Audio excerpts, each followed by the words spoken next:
At the company party, she turned to me and said, "My boss dances better than you," with a smile in the corner of her mouth and a sparkle in her eyes that I no longer recognized. It was the look of someone who had already made the choice, and it wasn't me. There, in the midst of so many coworkers, loud music and fake smiles, I found myself stripped of my dignity. I was in disbelief. I swallowed hard, trying to laugh along, pretend it was just a joke. But when she reached out and asked him to dance, I knew something had ended inside me. And worst of all, she knew I was watching. She wanted me to see. The music started. She twirled in his arms with a lightness that she hadn't shown with me in a while, as if she had just been freed from a prison and the floor of that dance floor was the entire world she wanted to explore. The first sensation was anger. The second, shame. Not for her, but for me, for believing that we were still one. Because I gave myself, I built, I tried. I put up with the absences, the silences, the cell phone turned down, the quick dinners without conversation, the excuses that were repeated with almost rehearsed perfection. And yet, I believed. Still, I defended it. And there, in front of everyone, she gave me a public sentence of contempt. While she laughed in his hands, I returned home like a stranger who no longer knew where he belonged. Little did she know that same week, I had already made silent decisions that would completely change the story she believed she was controlling. I didn't scream, I didn't slam doors, I didn't make a fuss.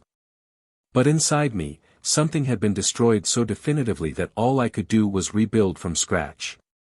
And the first thing I did was hire a lawyer. Not just anyone. One of the best. Because what she didn't know, and here's the part that kept me going so calmly, is that, months ago, I had been predicting that something was wrong. And more than that, I had already gathered evidence, records, dates, testimonies. And most importantly, I had already filed for full custody of our daughter. She just didn't know. Because unlike her, I didn't need an audience to prove I was right. I just needed the truth, and I already had that. In the days that followed, she tried to manipulate me with the same empty charm as always, as if that dance at the party was just a joke. He tried to kiss my neck when he woke up, he made coffee like old times, he wore the clothes he knew I liked. But it was too late. There was no longer room inside me for the theater she rehearsed. I watched everything from the outside, like someone watching a poor quality play trying to rescue an audience that has already left. The difference was that now I was the one in control, and she didn't even suspect it. What she also didn't know was that the company we worked for had just gone through an internal audit, and some of her conversations with her boss, the same one who danced better than me, according to her, had been overheard by people who shouldn't have heard. And the scandal was about to break. I knew even before she did. I knew because I had true friends there, people who respected the man I was and who knew how to recognize the cowardice behind fake smiles. I just watched as she continued to laugh louder, louder and louder, not realizing that the fall was closer than she could imagine.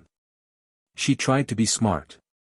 He tried to reverse the narrative, played the victim, blamed tiredness, routine, neglect, as if all of this justified throwing away a story, a family, a daughter.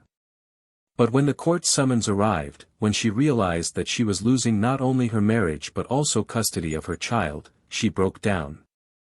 It wasn't pretty to see, and I confess it still hurt. Because no matter how much betrayal breaks something inside us, compassion insists on surviving. I saw in her eyes the despair that was once in mine, and there I realized that justice sometimes doesn't come with screams, but with silence. She begged, she knelt, she cried, she said it was a mistake, that she was confused, that he meant nothing, that she still loved me. And I believed. But I didn't give in. Because now, he was the one confused, not me. And my daughter needed a real home, with stability, with respect, with real love. And don't think it was easy. There were sleepless nights, trying to understand where I got lost, trying not to break down in front of a daughter who asked me why her mother was crying so much. But day after day, I found the man she tried to erase. And when I realized that I could smile without pain, that I could sleep without suspicion, that I could hug my daughter and feel that everything was in the right place, that's when I understood that the worst thing that can happen to someone who cheats is not being left. It's being forgotten. Because forgiveness can alleviate, but forgetfulness, that is merciless. Today, she tries to get closer. He uses his daughter as a bridge, tries to be part of moments that she destroyed on impulse. And all I feel is a strange neutrality, as if the woman I once loved had died on the dance floor at that party. Because it was there, while she laughed in the arms of another, that the man I am today was born. A man who rebuilt his life without needing to scream, without needing to take revenge. A man who understood that loving is also knowing how to leave when love ceases to exist. But there's one thing she still doesn't know. And maybe that's what hurts her the most. Something she will only discover when it is too late. Something that makes this story even more impactful. Because, while she danced, believing she was in control, she had no idea that the real master move was mine. And that's what makes everything even more unbelievable. Now the only question left is, what exactly did I do that week that changed everything, before she even thought she had beaten me? Welcome to the channel. Here, we make it clear from the beginning, we do not support, encourage or romanticize any type of betrayal. All stories told are fictitious, created with the sole purpose of showing, in an intense and realistic way, how betrayal can destroy homes, hearts and futures. Get ready. Because what you're about to hear it will mess with your emotions. Sit back, take a deep breath and be ready for a shocking story. They looked like the kind of couple everyone silently envied. Not because of luxury or ostentation, but because of the balance they seemed to maintain over the years. Gabriel and Laura met at college, in a class that neither of them wanted to be in, but where, for some inexplicable reason, fate decided to meet their eyes. He studied administration, she studied psychology. They were opposites in many ways, but they complemented each other with an almost natural ease. Gabriel was reserved, observant, one of those who say little, but say everything with their eyes. Laura, on the other hand, was expansive, empathetic, full of questions and certainties. He found in her the courage he lacked, and she saw in him the stability she always sought. They dated for 7 years before they decided to get married. No hasty decisions, no empty promises. Everything between them seemed to be built on the solid foundation of conscious choices. They had differences, like every couple, but they always came back to each other. After marriage, Gabriel built a steady career in the financial sector of a large company, rising from analyst to coordinator in less than 5 years. Laura, on the other hand, chose to use her psychological knowledge in the area of human resources, working with the selection and training of people in another company, more modern, livelier, with events, happy hours and a vibrant organizational culture. They shared their lives as if they were dancing together to a song that they both knew by heart, even if sometimes they were a little out of tune. The birth of their daughter, Emma, was the most beautiful turning point in their lives. Laura always dreamed of being a mother, and Gabriel discovered a protective and affectionate side that he didn't even know he had. They alternated between sleepless nights, unexpected cries, diapers and baths, and between all of this, they still managed to find time for each other. They went on short family trips, had lunch at their parents' house on Sundays and maintained a solid support network, something rare these days. There was love there was construction, there were plans. But there was also routine. And like any routine that is repeated too much, it begins to silently erode what once seemed unshakable. Laura became more involved in company events. She was good at what she did, she was liked, and was constantly called upon to represent the team in training, workshops, and fairs. Gabriel understood, supported, and stayed with Emma on the days when Laura needed to travel. Never complained. But, deep down, she began to miss a more constant presence, dinners for two that weren't interrupted by notifications on her cell phone, nights when she didn't arrive mentally exhausted. Laura also felt this absence, but she justified it to herself as a phase, a moment of professional growth that would bring benefits to everyone.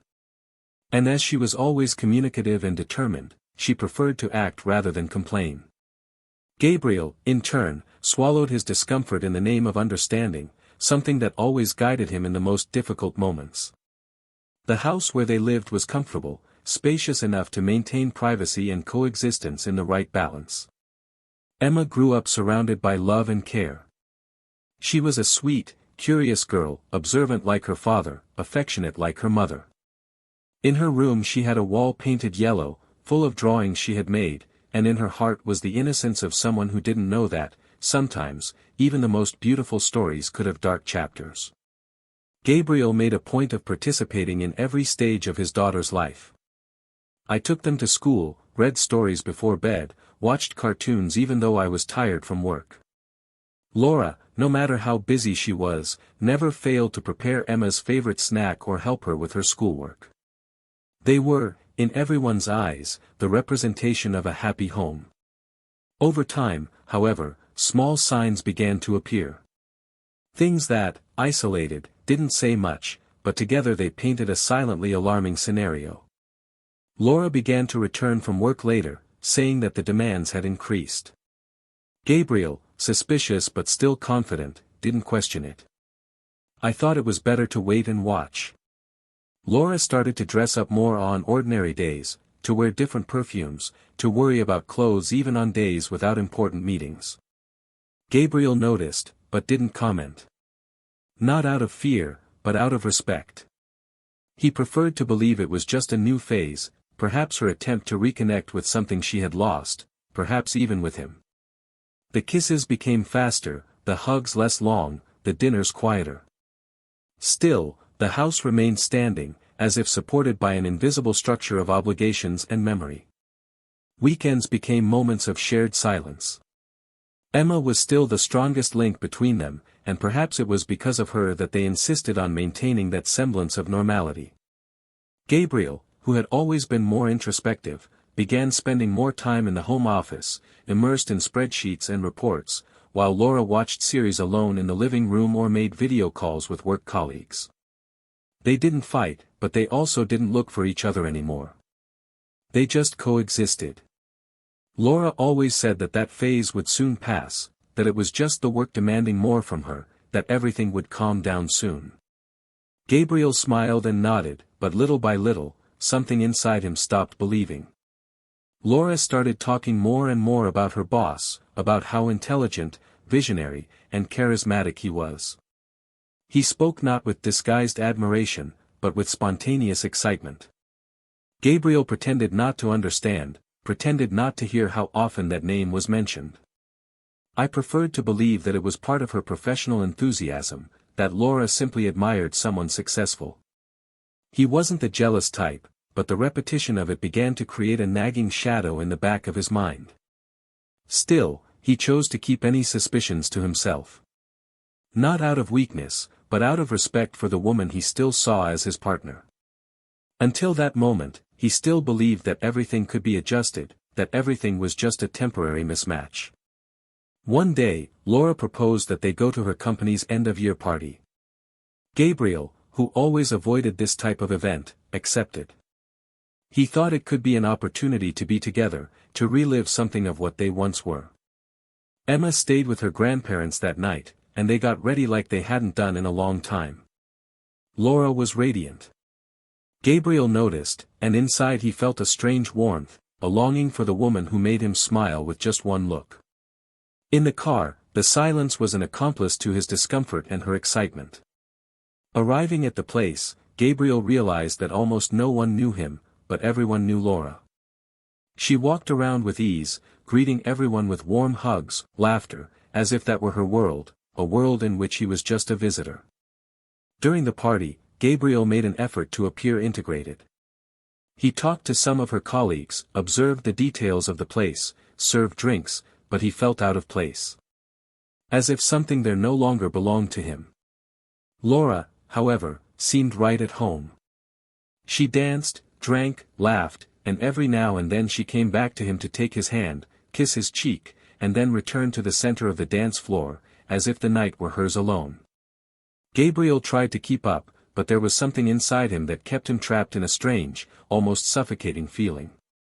He observed more than he spoke, and that made him see things that perhaps other men would not see. They weren't obvious gestures, but there was a different look between Laura and that man with the light suit, trained smile and commanding presence. Still, he didn't say anything. He didn't make a scene, he didn't create discomfort. He remained there, like someone trying to hold with their hands a structure that was already cracking inside. That night, something definitely changed. But he didn't react with desperation, he didn't scream, he didn't accuse. He just watched, feeling a strange peace inside him before the storm. Because sometimes, when the heart is slowly destroyed, silence becomes the most effective armor. And Gabriel knew, somehow, that his life was about to take a turn, but he would be the maestro of that turn, and no longer the silent spectator of a story written by someone else's hands. The morning after the party, Gabriel woke up with his memory still blurred by the images from the previous night. The excessive sparkle in Laura's eyes, the subtle closeness between her and her boss, the slow dance that ended with a kiss on his cheek, a brief gesture, but intimate enough to be uncomfortable. He pretended not to see. He pretended not to feel it. But the truth is that I had felt it a long time ago. It wasn't just the dancing, it wasn't just the way she slowly moved away, it was the constant absence of something that was once natural between them. There were no more random touches, no more glances that met in the kitchen, no more midnight conversations about nothing. Their marriage, once full of small connections, was now a mosaic of precisely fitted silences. Laura slept soundly next to him, with the same serenity as always. And that's exactly what scared him. Gabriel got up slowly, prepared breakfast as usual and organized his daughter's backpack. Laura only appeared an hour later, with her face swollen with sleep and her hair tied into a makeshift bun. She apologized for having had too much to drink and for having disappeared a little during the party, but she used a light, almost trivial tone, as if it were just a silly detail. Gabriel smiled, as if accepting. But inside, something had already changed. A man doesn't break all at once. He slowly fragments, until one day he realizes that he is already in too many pieces to continue pretending. In the following days, he began to observe her more closely. He noticed that her cell phone was always facing down, that there were messages exchanged with names saved in a generic way, such as team, HR, coordination. He also noticed that she was smiling looking at the screen, a smile that hadn't been directed at him in a long time. And even then, he didn't confront it. He preferred the silence of the strategy. If there was something to be discovered, he would discover it himself, without giving her the pleasure of knowing she had him under control. He started working a little less, leaving the office earlier, picking Emma up from school more often. He returned home at different times, with the sole purpose of testing, surprising, and observing her reaction. Laura, in turn, maintained the same routine. She would arrive late, say she was exhausted, take a long shower and then lock herself in her room, saying she needed to turn off her mind. On weekends, I used the excuse of company activities to go out alone. She started putting on makeup to go to the supermarket, buying new lingerie saying she wanted to feel good about herself. Everything justifiable, everything defensible, if it weren't for the distant look that accompanied each sentence. Gabriel didn't want immediate proof, he wanted to understand what had happened to the woman who once swore loyalty to him. Not just at the altar, but in the small daily choices that support true love. The last straw came on a Friday. He arrived early, took Emma to play in the park and then stopped by the flower shop, something he hadn't done in a long time. He chose simple but meaningful flowers. When I got home, Laura wasn't there. He said he would have a last-minute meeting. Gabriel placed the flowers on the table, prepared a light dinner and left everything in the dim light, hoping that this gesture would awaken something in her. But when she walked through the door 2 hours later, with hair too messy for someone who was in a meeting, and a perfume he didn't recognize, the answer came in silence. She looked at the table, at the flowers, at her daughter sleeping on the couch, and just said that she was too tired to have dinner. That night he didn't sleep. He sat on the porch for hours, remembering when they built that house together, the afternoons choosing furniture, the nights planning trips they never took. She felt a longing for what they were, but also a growing anger at everything she was throwing away with so much indifference. It was then that he made the decision to act. He hired a private investigator. Not to take revenge, but to clearly understand what your intuition was already shouting. In a few days, the photos came. The schedules, the meetings, the names came.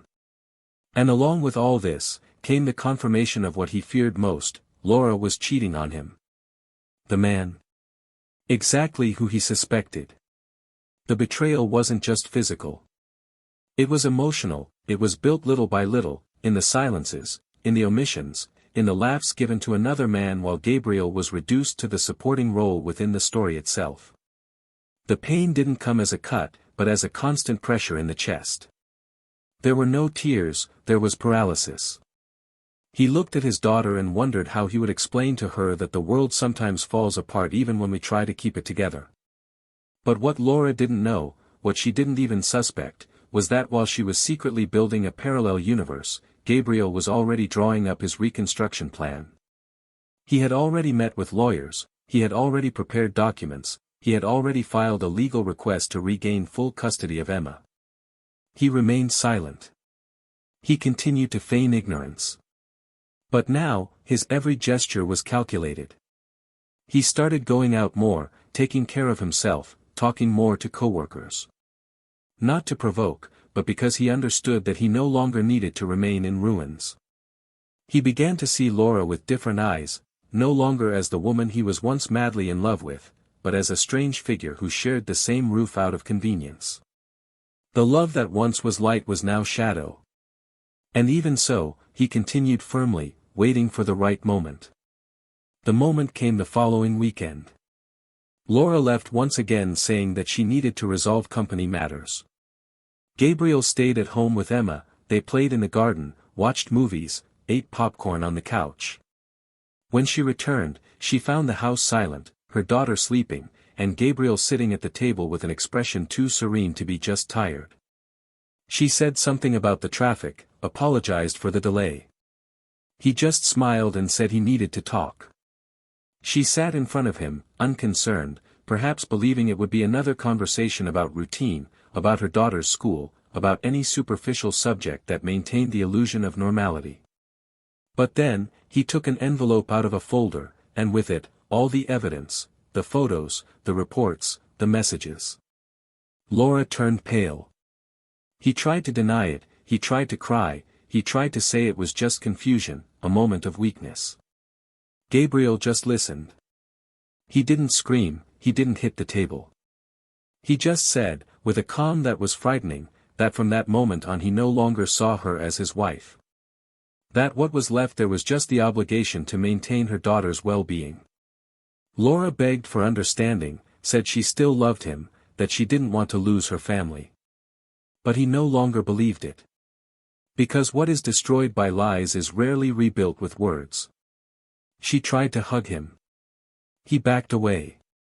She said that everything would be resolved with dignity, but that she had broken something that could no longer be fixed.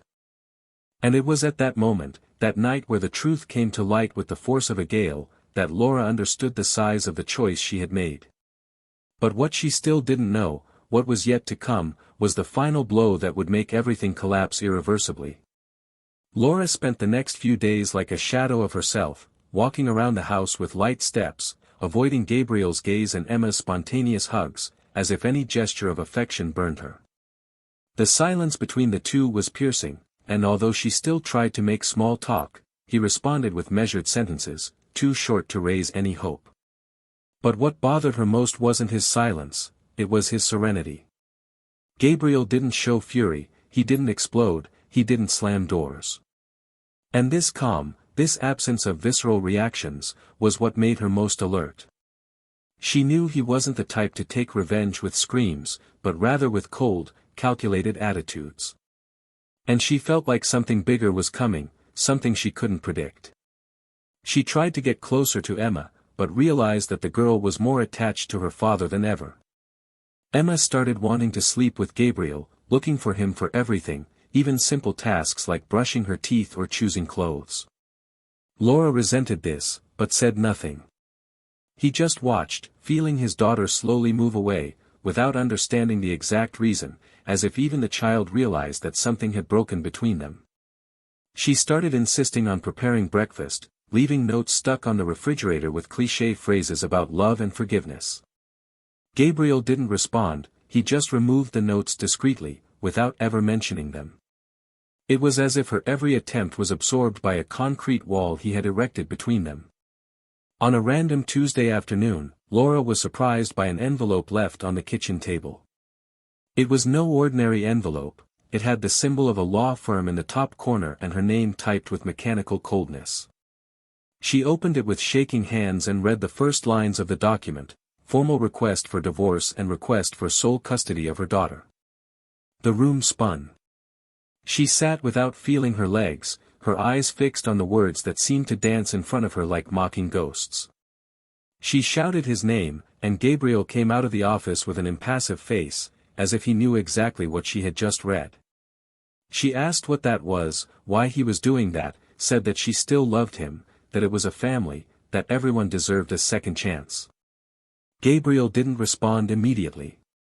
He sat in front of her and watched for a few seconds. Then, in a low, firm voice, he said that this was all a consequence. Not from an isolated mistake, but from a series of choices. That he couldn't continue living next to someone who had turned him into a disposable option. That he didn't have anger, but he also didn't have any more space inside himself to carry a relationship where only one person was fighting to keep it going. Laura tried to argue, asked if he wanted to hear her side, understand what had happened. Gabriel chuckled, a humorless laugh, and said that a long time ago she had already said everything she needed to, with gestures, with omissions, with each time she chose another path. She insisted, grabbed his hand desperately and begged for one last chance. He slowly pulled his hand away, gently, and said there was no more chance there. That now he fought only for Emma.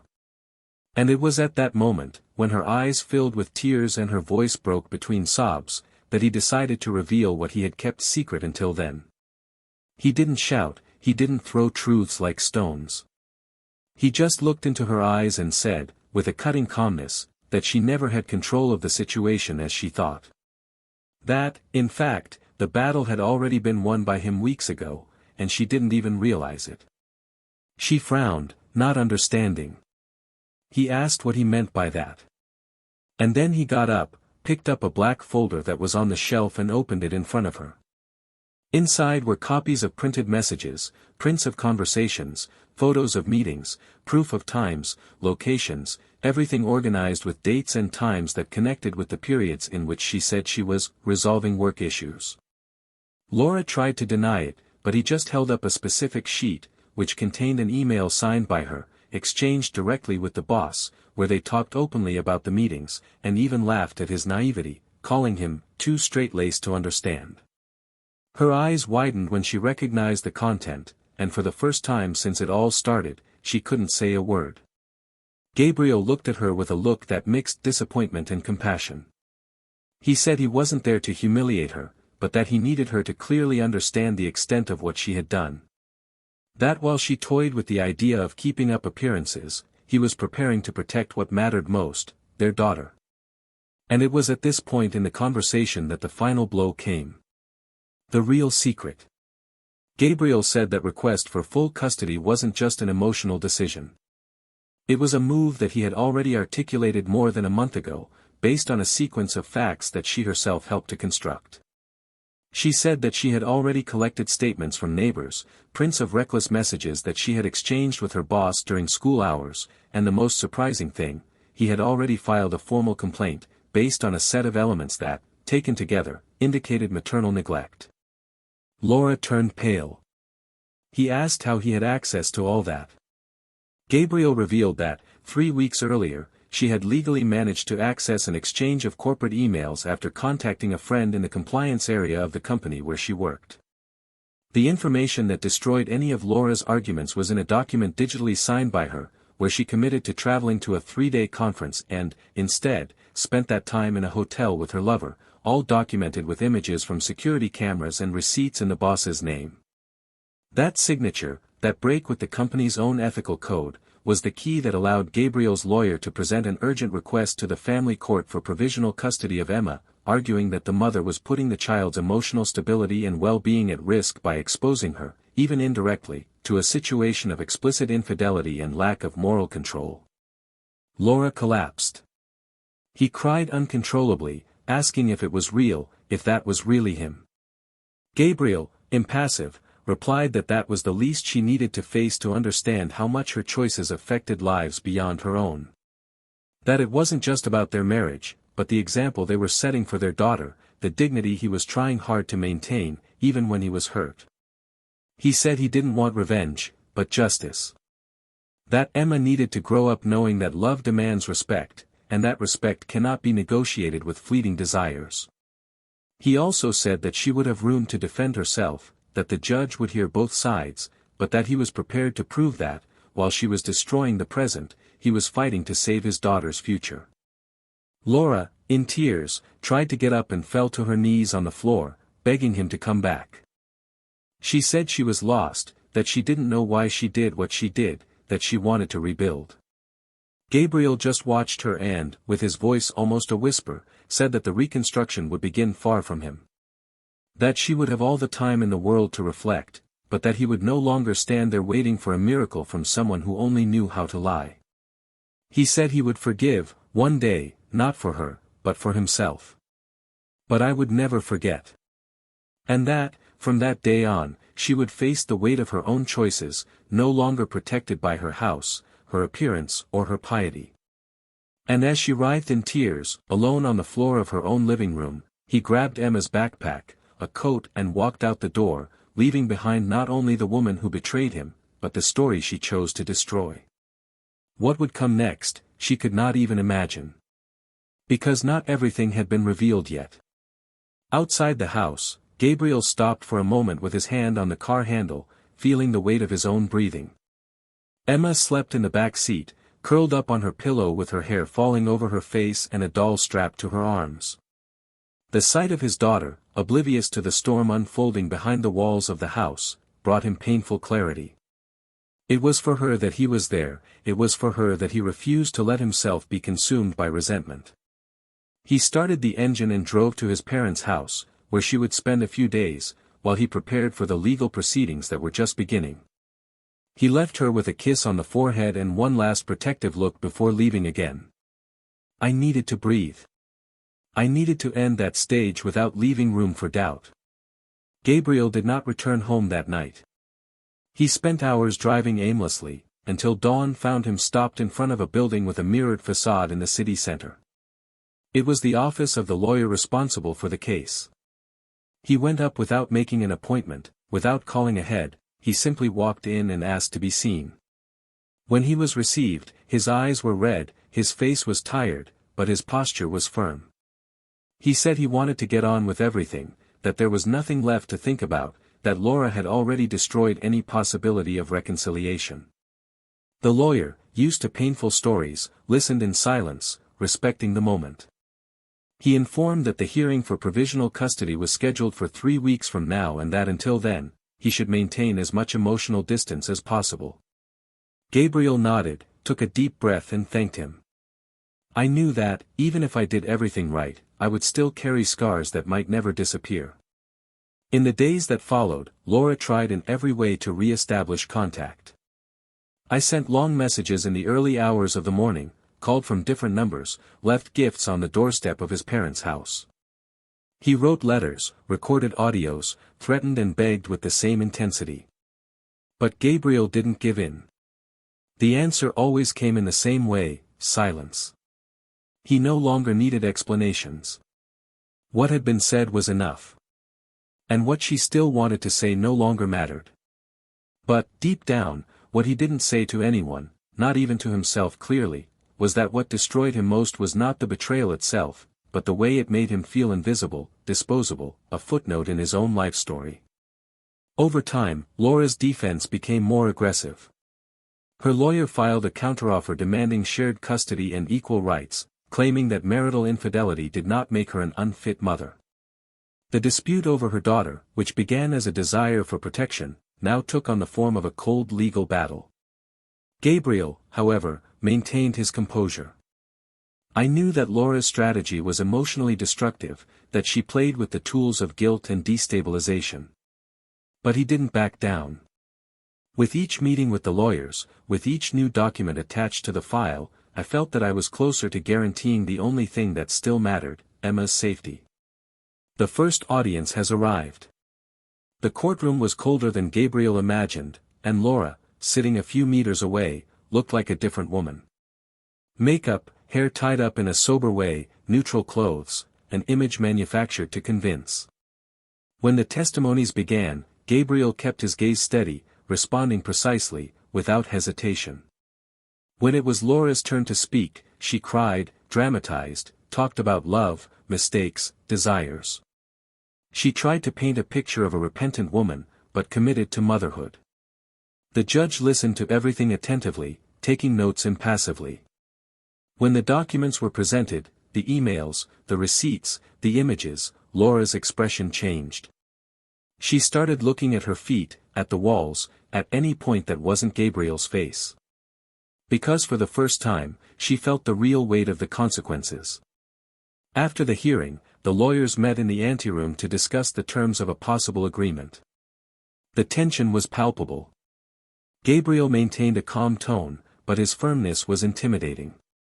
Laura tried to get closer, saying she didn't want to turn it into a war, that they were destroying everything in their path. He interrupted her with a calm gesture and just said that he wasn't the one who started it. At that point, he was just doing what he should have done before, protecting himself. The following days were marked by an unexpected turn of events. Laura's boss, directly involved in the situation, ended up being reported for inappropriate behavior in the workplace. Other employees began to speak, bringing reports of similar conduct. Before long, he was removed from the company. Laura, as a result, was also investigated for collusion and misuse of corporate resources. Her reputation, once untouchable, was crumbling like a house of cards in a strong wind. Friends began to withdraw, co-workers to avoid. The woman who felt safe in her professional world now faced the consequences not only on a personal level, but also on the terrain she valued most, her career. Gabriel found out about her dismissal through the press. He read the news on a portal while having coffee with a co-worker, Isabella, with whom he had started a light, calm friendship, without declared intentions. Isabella was divorced, mother of a boy the same age as Emma, and the two met at a school reunion. They talked about children, about work, about the pains of life with a lightness that made Gabriel feel, for the first time in a long time, that perhaps there was still space inside him to start over. Not in a hurry, not with passion, but with the sincerity of someone who has suffered too much to accept anything less than what is essential. Laura, upon learning that Gabriel was rebuilding his life, albeit slowly, collapsed.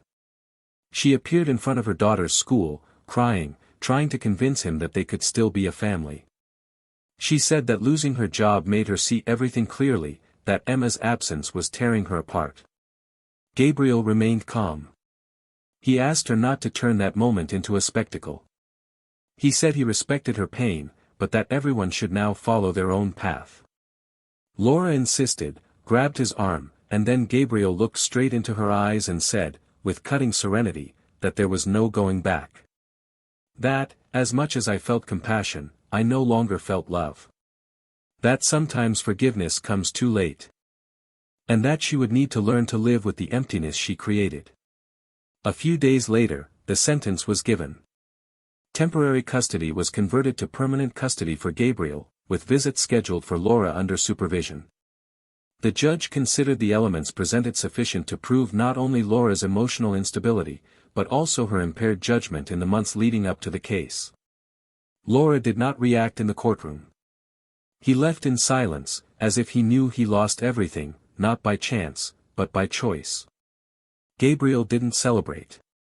There was no victory there, only justice. The house now had different energy. Gabriel rearranged the rooms, moved the furniture, painted the walls of Emma's room with her, chose new books for the shelf, changed the curtains.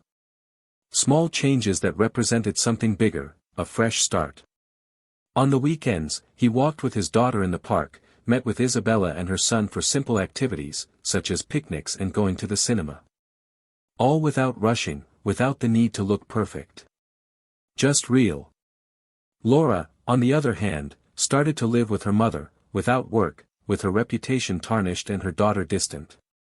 He sent letters to Emma, which Gabriel read before delivering, filtering any attempts at manipulation. The girl asked little about her mother. I had good memories, but time tried to create a new routine, where absences turned into silence and affection found other paths. One of those Sundays, while they were watching a children's theater, Emma held her father's hand and said, with the sweetness of someone who doesn't understand the adult world, that he was her hero. Gabriel smiled, shook her hand and felt, there, in that simple moment, that everything had been worth it. Because at the end of the day, it wasn't about winning or losing. It was about protecting what really matters. And to rebuild not only one's own history, but the world of those who are still learning to love. The sentence still echoed in Gabriel's mind days later, as if every word said in that court remained tattooed on the skin of his memory. It was strange how justice, even when done, did not bring immediate relief, but rather a kind of moral hangover, a void that appeared when everything that was necessary had already been said, decided, formalized. Emma's final custody in his hands felt like a silent, almost solitary victory. He had won the battle, yes, but the battlefield left marks that no sentence could erase. That same week, he reorganized his life like someone trying to carefully sweep up the debris from an explosion. He went back to working at his usual pace, dividing his time between his daughter's commitments and the emotional demands that were now coming with more intensity. Emma seemed to adapt well, with the emotional elasticity typical of children, but Gabriel noticed that there was a kind of vigilance in her eyes, as if she expected something new to collapse at any moment. At school, Emma began to stand out for her maturity, for the way she talked to teachers and classmates, as if she knew that, upon returning home, the world would demand more of her than drawings and games. This worried him. I wanted to protect her not just from her mother, but from the weight of a childhood that already had too many cracks. Therefore, he tried to fill the spaces with lightness.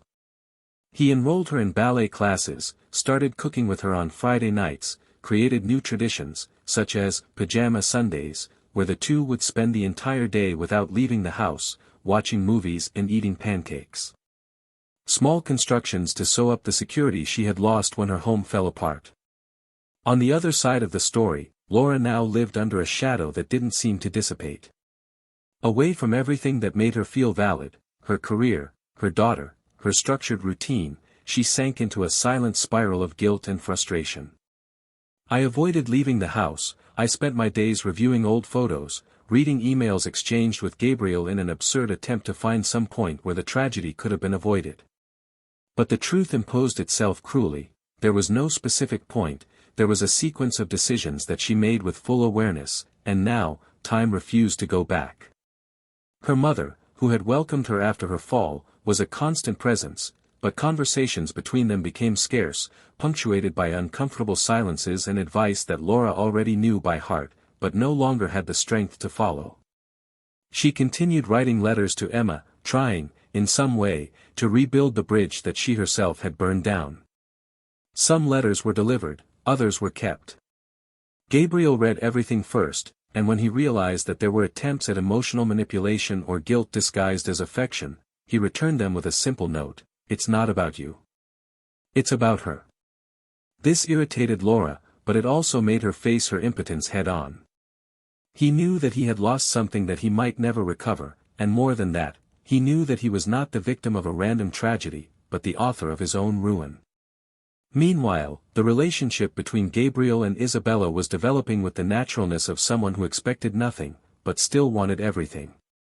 They started with sporadic meetings, then started seeing each other on the weekends, and then sharing dinners during the week, when the children were already in bed. It was a love without promises, but with gestures that spoke for themselves. Isabella didn't demand anything, she didn't demand it, she was just there. And Gabriel, although still hurt, realized that her presence brought a tranquility that he had never known before. With her, I didn't have to pretend I was okay. I could talk about the pain, the fears of making mistakes again. She listened, smiled with empathy, and made him feel worthy of starting another story, even if he still had the marks of the previous one imprinted on his soul. One Saturday afternoon, Emma was invited to sleep at the house of a school friend. Gabriel accepted with a smile, but as soon as he saw her entering her friend's house, he felt a strange emptiness in his chest. He returned home and found Isabella already waiting in the kitchen. They ate dinner in silence for a few minutes, until she looked at him and said she needed to know if he was ready. Gabriel hesitated. He said he felt something strong, true, but there were still parts of him that weren't whole.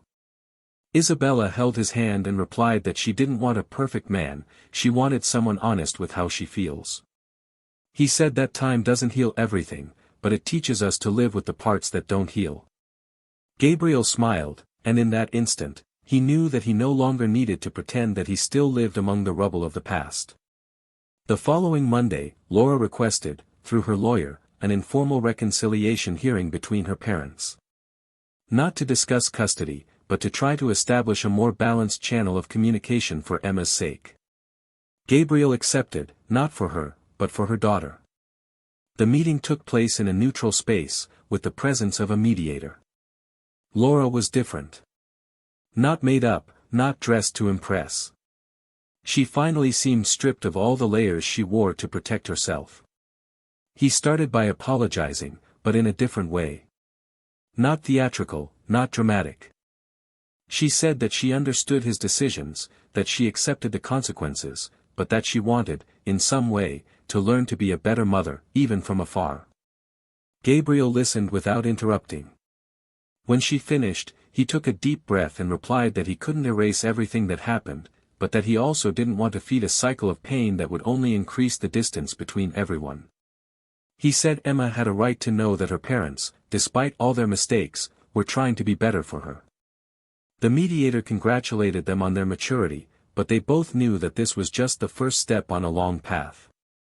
Laura would still have to regain her daughter's trust, something that cannot be achieved with scheduled visits, but with time, with true presence, with renunciation of the ego. After this encounter, Gabriel felt a different kind of tiredness. Not physical, but moral. He began to reflect on the extent to which justice, even when necessary, did not become a new type of emotional prison. He knew he had done the right thing, but that didn't stop him from wondering, in silence, if at some point he could have done differently. The dilemma was not between right and wrong, but between what is fair and what is humane. And it was in this dilemma that he began to live his days, balancing the responsibility of protecting his daughter with the silent desire not to become, himself, a man incapable of forgiving. Time went on. The processes have been completed. Laura got a new job, in another sector, far from her old colleagues and her old life. He started therapy, participated in support groups, and little by little he began to rebuild himself, stone by stone. Emma started visiting her little by little, initially with a companion, then on alternate weekends. The conversations were still short, the gestures rehearsed, but there was a genuine attempt at connection. Gabriel allowed this, even with a heavy heart. She knew she needed to give her daughter the chance to see for herself who her mother was, or who she was trying to become. One Sunday, while organizing her daughter's backpack for one of these visits, Emma asked her father why her mother was crying so much. Gabriel knelt down, looked into her eyes and said that sometimes people make bad choices and then cry because they realize they hurt the ones they love most. He said that the important thing was not the crying, but what was done after the tears. Emma was silent, thoughtful, and just replied, "I hope she does good things, then." Gabriel smiled, and felt, at that moment, that he had created something stronger than any court sentence. He had taught his daughter the value of empathy. And even though the past still walked alongside him, it was no longer a prison, but a reminder. A sign that everything that is built needs a solid foundation, and that love, no matter how strong it is, crumbles when it is based on lies. Gabriel was ready for whatever came. But there was still one last chapter left. Because not every story ends with the end of the process. Sometimes, the true end is the choice between starting over for real, or just continuing to survive. Summer was coming to an end and, with it, an invisible cycle also seemed to end. The leaves of the trees began to turn yellow in the backyards, the wind changed temperature and the air brought that kind of silence that only exists in inevitable endings. Gabriel felt, in body and soul, that he had crossed a territory that few come out on the other side with something whole. And yet, there he was, standing firm, silently rebuilt, like a bridge raised in time, with patient hands and eyes attentive to what was to come. Emma grew up with a light he couldn't describe. It was more than childhood, it was as if she had absorbed all the voids in the house and filled each one with an inexplicable strength. He no longer cried over his mother's absence as before, nor did he talk frequently about the changes. He just lived, with the naturalness of children who learn too quickly what it means to lose, and, even so, choose to continue loving. It was a Saturday, and Gabriel was preparing to take Emma to an interactive art exhibition organized at the local cultural center. Isabella would meet them there with her son, and they had already made it a tradition in recent months. It wasn't a commitment, it wasn't a traditional courtship, but there was a constant, genuine affection that was built between them. Gabriel respected this rhythm, he especially respected the children's time, and he refused to rush anything that might seem like a substitute. Emma seemed to like Isabella, and even more her boy, Lucas.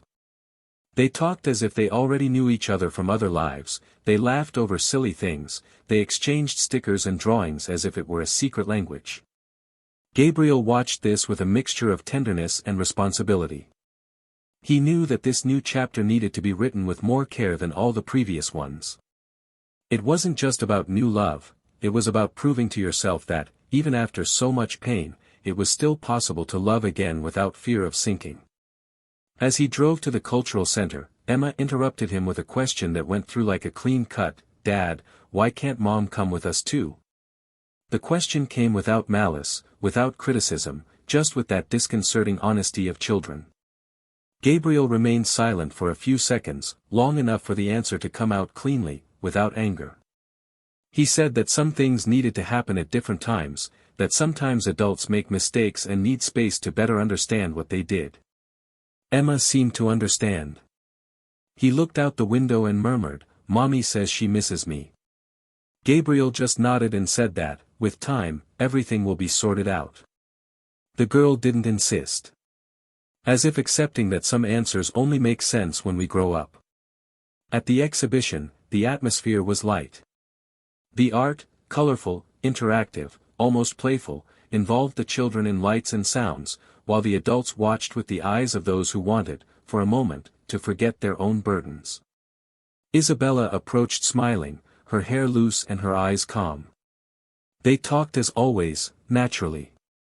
But that afternoon there was something different in the air.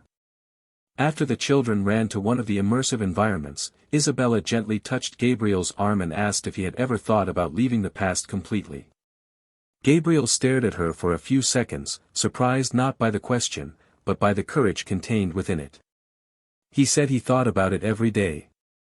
That it wasn't the kind of pain that goes away, but rather, I wanted to bury it in peace. Isabella then said that she admired him, not only for the man he was now, but for everything he chose not to become.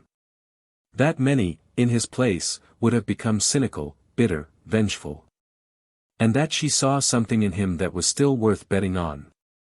Gabriel didn't respond with words. He just held her hand and, for the first time in a long time, allowed himself to imagine a life where love wasn't a threat. They returned home in the evening, and after Emma fell asleep, Gabriel sat on the edge of his daughter's bed, observing the outline of her face in the dim light of the lamp. He thought about how everything could have gone further, how the decisions he made at the right time prevented even greater suffering. And I also thought about Laura, because no matter how far she was still Emma's mother, and therefore, part of their lives. The following week, Laura's lawyer got in touch. She had asked to schedule a direct conversation with Gabriel, without intermediaries.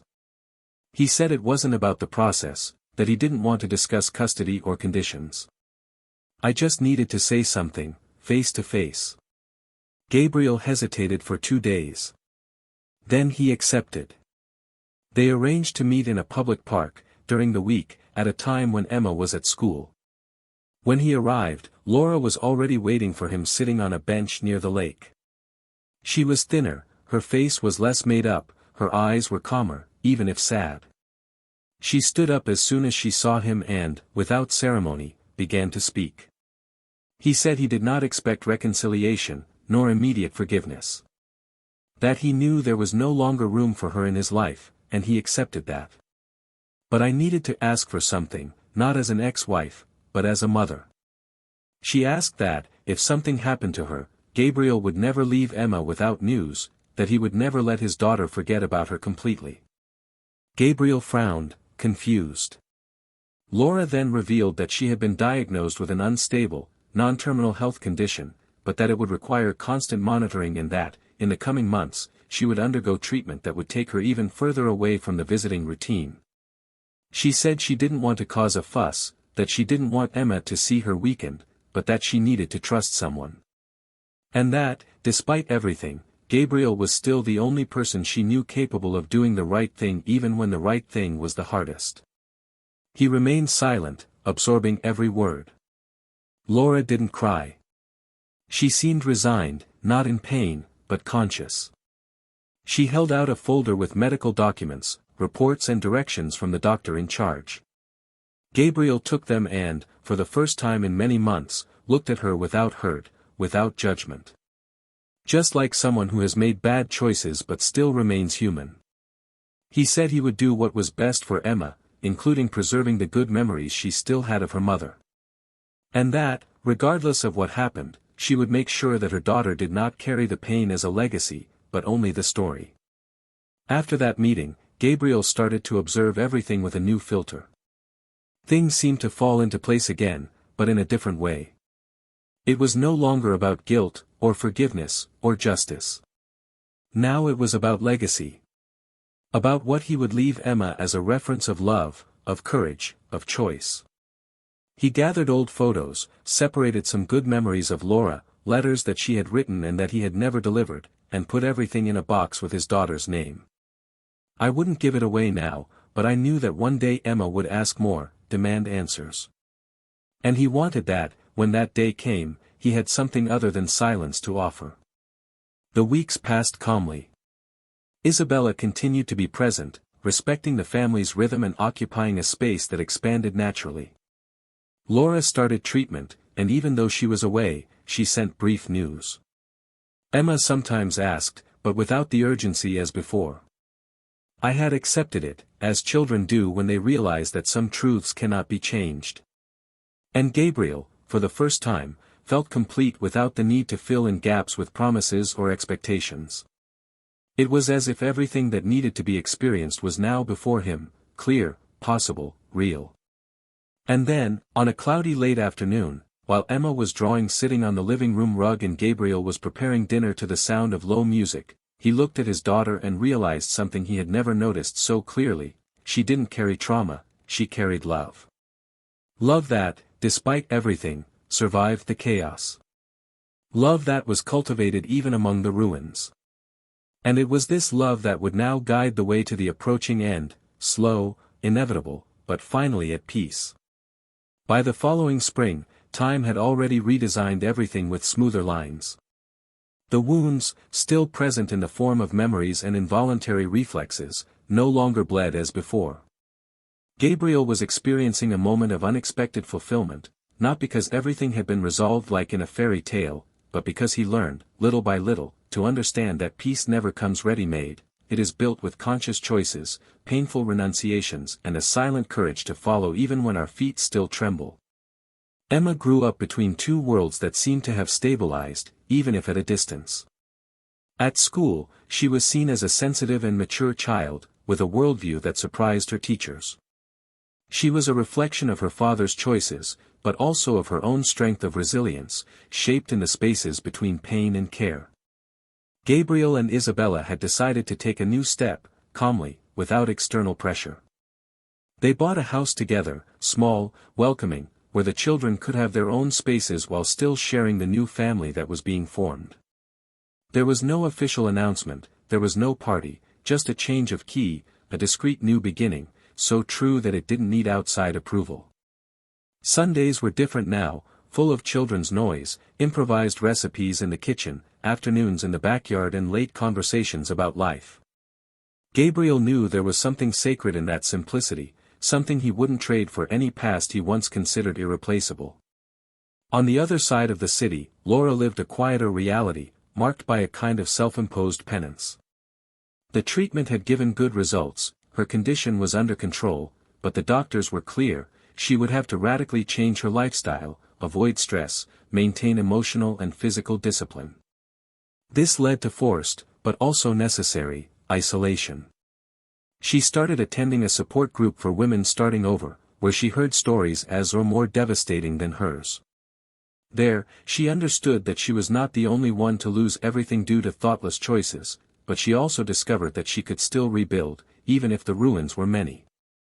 She started working on a social project aimed at women in vulnerable situations.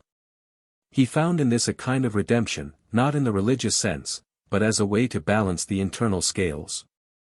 I knew I would never be the same woman I was before, and I was partly relieved by that. Visits with Emma became more stable. Still supervised, but less rigid.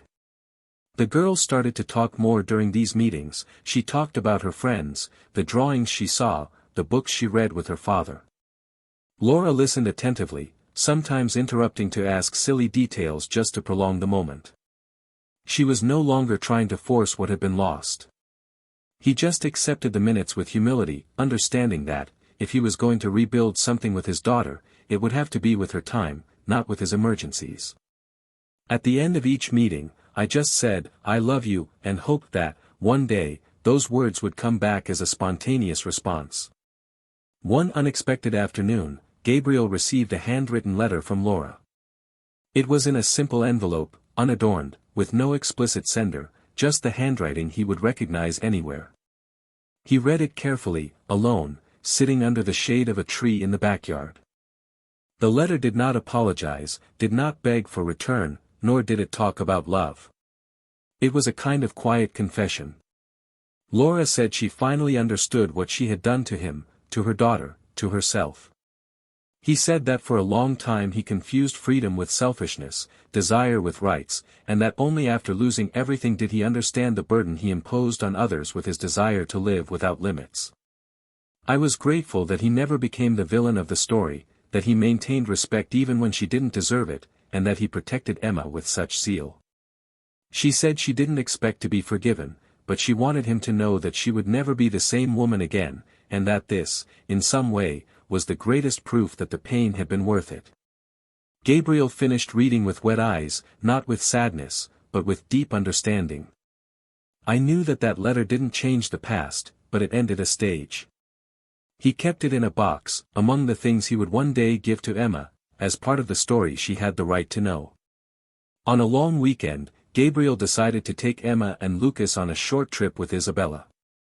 They rented a house near the mountains, surrounded by trails and streams, the kind of place where time slows down and city noises disappear. On the last night of the trip, after the children went to sleep, Isabella and Gabriel sat on the balcony watching the dark sky. She rested her head on his shoulder and asked if he was still afraid. Gabriel replied yes, but that now he knew what to do with the fear, not run away, but go through. He said he finally understood the value of starting over without looking for a replica of what was lost, but with new eyes for what could be born.